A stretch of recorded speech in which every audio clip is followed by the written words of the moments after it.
The 1960s, a decade defined by revolution in music, fashion and culture. But while we all remember the Beatles, Carnaby Street and the moon landing, what about the comedies that kept Britain laughing? You know Dad's Army, you know Steptoe and Son, but for every TV titan that endured, there's a whole generation of brilliant, bizarre and boundary-pushing sitcoms that have been almost entirely erased from history. In this video, we're dusting off the archives to explore 4 of the forgotten shows from the era, including one of the strangest, most ambitious and most lost sitcoms ever made. Get ready for a trip back to the golden age of British comedy that almost nobody remembers.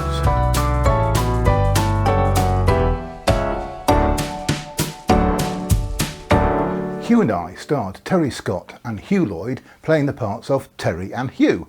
Terry is the idle but lovable rogue who wants to be wealthy without the loathsome effort of working. He lives with his mother at 33 Lobelia Avenue in Tooting, South London. Dim-witted Hugh, who works at a local factory, is their gullible lodger. Scott and Lloyd work extremely well together, no doubt as a result of their time as a musical double act. Hugh and Terry were discovered while doing seaside shows in the late 1940s. They did 4 consecutive seasons together, including one in which they played 2 lodgers, the formula that was eventually to evolve into the sitcom Hugh and I. Terry involved Hugh in his get-rich-quick schemes. From the first episode, titled Fully Incomprehensive, the level of nonsensical schemes is clearly set. Terry and Hugh start their own insurance business and sell policies to the neighbours. This results in the first claim being from a man who has been hit on the head by their own sign. In another episode, Hugh ends up with a small fortune in cash after a mix-up when he picks up someone else's case. When Terry and Hugh end up with a bill they can't pay at the Ritz, far from working for the rich and famous as a personal aid as planned, they have to wash the dishes to pay the bill. Neighbour Crispin parks his car outside Terry's home, which infuriates Terry, who gets fined for painting a line on the road. There is a running theme in most seasons where in one episode the attention turns to where to go for a summer break. Hugh always prefers Mrs. Crabthorne's B&B in Brighton. But Terry wins the day with grouse shooting in Scotland. As well as Scott and Lloyd, there was a galaxy of sitcom stars as other regular characters. There was Terry's mother, Mrs. Ada Scott, Snobby, Mr. Arthur and Mrs. Ethel Crispin, the Crispin's daughter Norma, who attracts the wrong sort of men, Griselda Warmold and clumsy Cecil Warmold, Miss Jenks and Cynthia. The show was often described as a popular, if not first division sitcom. It was seen as good, reliable entertainment, but perhaps not reaching the critical heights of shows like Hancock's Half Hour, which Hugh Lloyd had appeared in. The show became a staple of 1960s BBC comedy. The 1967 BBC Yearbook reported that Hugh and I was pulling in an average of 9.8 million viewers per episode in early 1966, placing it among the top comedies of its time. Its popularity is a key indicator of generally favourable public, if not critical, acceptance. Lloyd and Scott decided season 5 would be the end, but were persuaded to make another season by the BBC. This time it would be without Terry's mother and the other regulars. Considering Terry has been trying to make money by doing as little as possible, it is Hugh that wins some money. It's not a fortune, but enough to pay for the 2 of them to go on a world cruise. They followed this up with a parody of an American adventure series titled Hugh and I Spy. Typically for a BBC show of the period, many of the recordings were wiped. 40 of the 69 episodes are missing. Season 1 and most of Season 2 are available on DVD.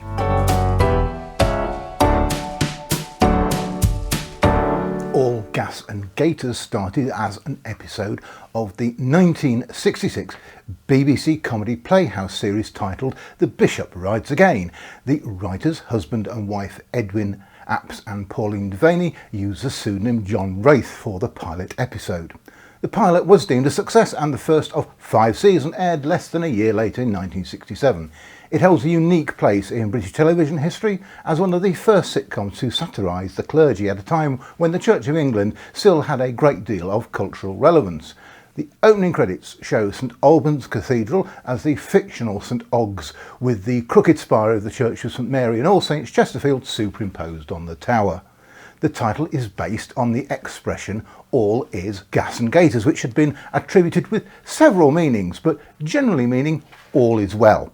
It is relevant to the show as gaiters, worn over shoes, were part of the traditional dress of the bishops and archdeacons. The series initially aroused some controversy because of its portrayal of senior clergy as incompetent, bumbling, silly and self-censored, although some clergy apparently enjoyed it.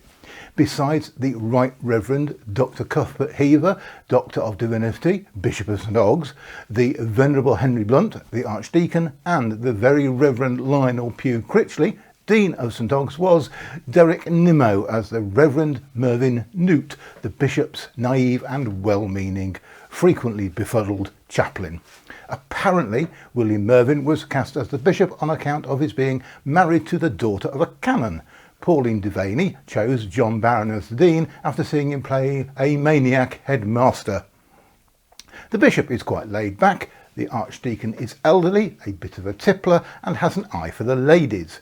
Their wish to live a quiet bachelor life was continually threatened by the overbearing Dean. Various critics described the show as quaint, predominantly farcical in nature, and it has innuendo but not crudeness. The success of the show elevated Derek Nimmo to household name status in Britain. Nimmo's gift for physical comedy and bumbling charm made Newt instantly endearing to viewers. This led to him being typecast in almost exclusively similar bumbling clerical roles in Oh Brother, Oh Father and Hell's Bells. The pilot and first two seasons were made in black and white. Season 3 was made in colour but was originally broadcast in black and white. Season 4 and 5 were made and shown in colour. Only 11 episodes of the TV series survive, including the pilot.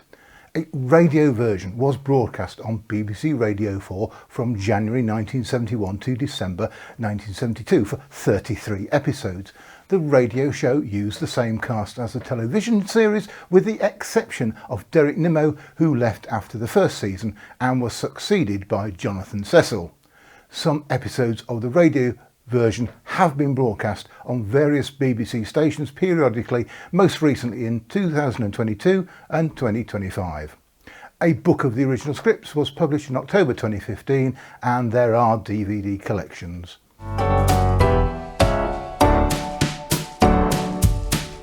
Another BBC comedy playhouse presentation now, with Peter Jones and June Whitfield as a not very well off couple, the Garveys, living next to her sister Lana, Pat Coombs, and husband Gerald Garvey, played by Reg Varney.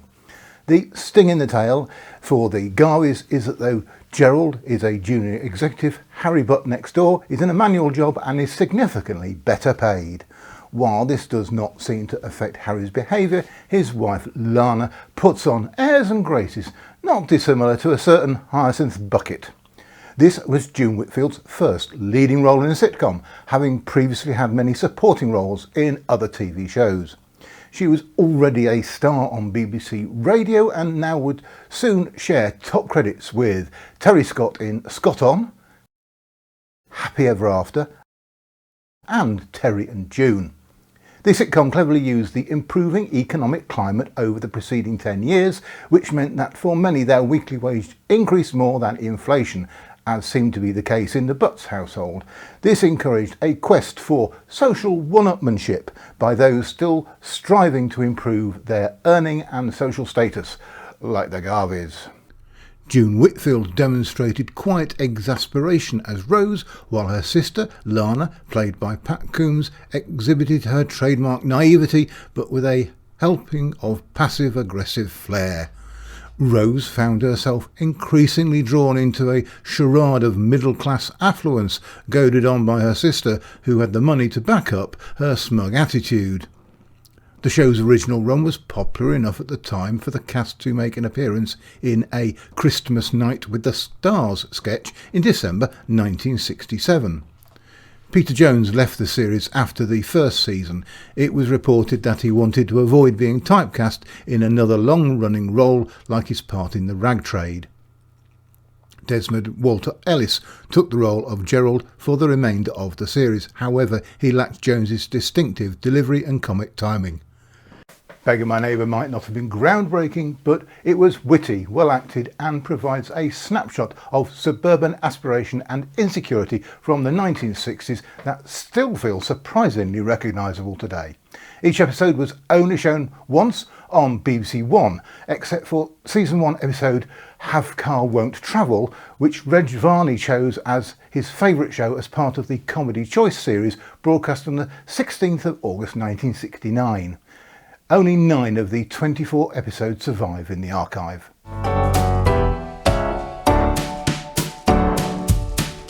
This is another series featuring Terry Scott and Hugh Lloyd in lead roles, but somewhat different to Hugh and I. In fact, I think it's one of the oddest sitcoms ever created, which might explain why there are only 6 episodes.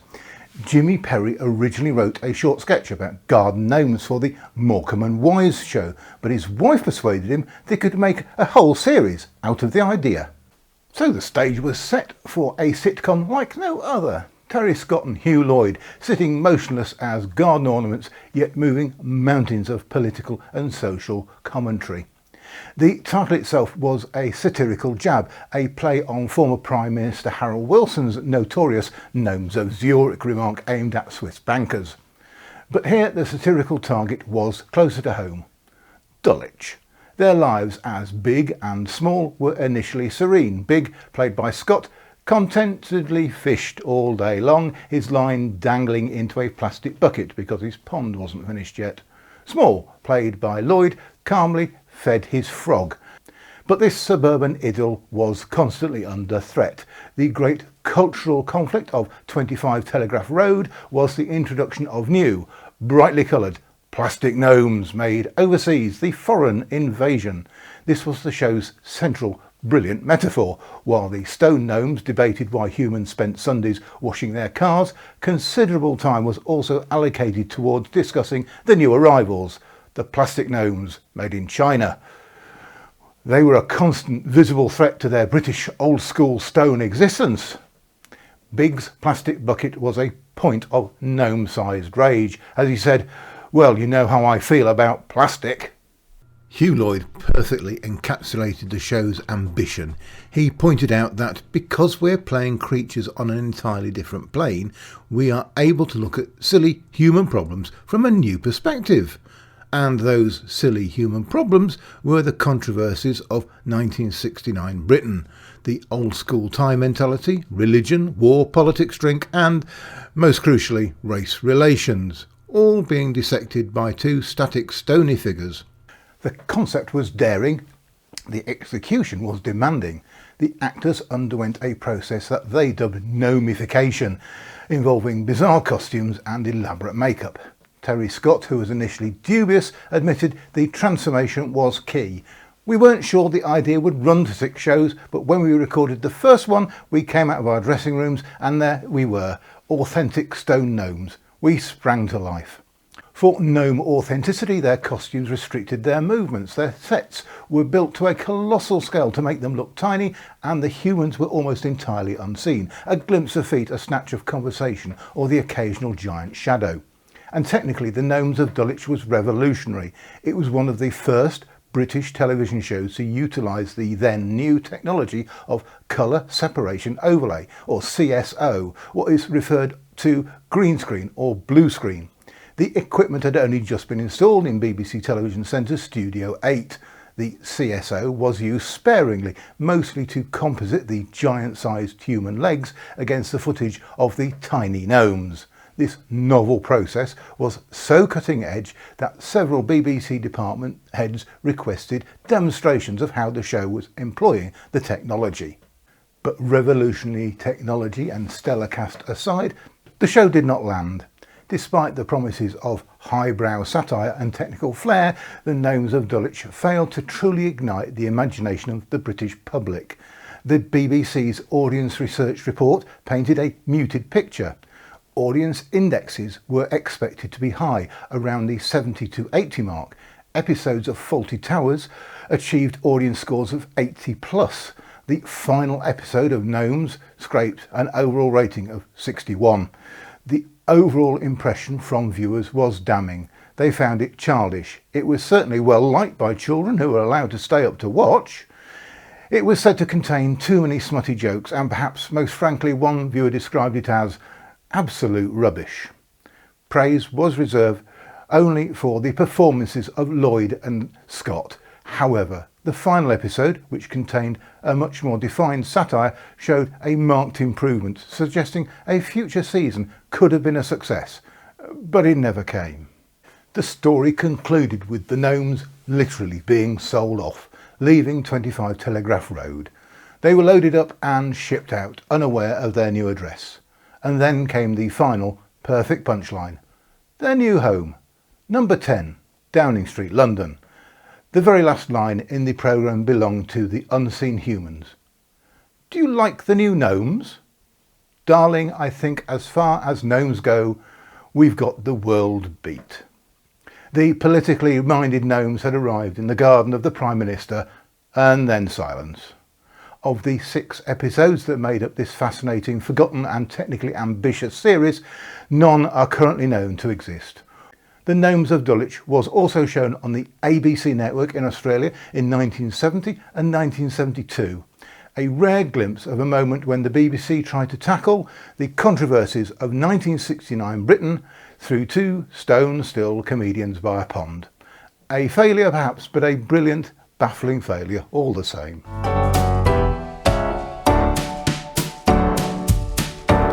Do you remember seeing these shows or perhaps reading about them in the TV guides? Let me know your thoughts in the comments below. And if you're interested in another British TV show that's suffered the terrible fate of being lost to time, I can dive into the archives for you.